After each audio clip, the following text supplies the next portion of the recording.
நீங்க நினைக்கிற காரியமெல்லாம் நீங்க வாழ்கிற வீட்டுல இல்லாம இருக்கலாம். ஆனா உங்க மேல ஜெபத்தின் ஊற்று இருக்குமானால், உங்களுக்குள்ள ஒரு ஜெபத்தின் ஆவி இருக்குமானால், நீங்க உபவாசித்து ஜெபிக்கிற ஒரு நபரா இருப்பீங்கன்னா, நான் சொல்றேன், உங்க குடும்பத்திலிருந்து எழும்புகிறவர்களை ஆண்டவர் இந்திய தேசத்தையே ஆசீர்வதிக்கும்படி செய்து விடுவார்.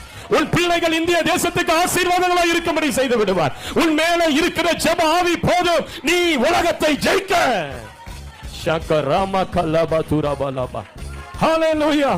எனக்கு இதில் அதில்னு சொல்லி கலங்காதீங்க சிஸ்டர். உங்ககிட்ட ஒண்ணு இருக்குது, நீங்க உபவாசித்து ஜெபிக்க முடியும். ஆண்டவருடைய சமூகத்தில் நீங்க அழுது புலம்ப முடியும். பல மணி நேரங்கள் முழங்கால் படியிட்டு கதற முடியும்.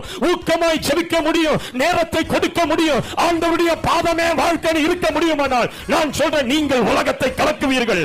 நீங்கள் உலகத்தை ஜெயிப்பீர்கள். ஷக்கலமா கதரபதலபா. இயேசு கையாண்ட ஒரு போராயுதம் ஜெபத்தின் ஆயுதம்.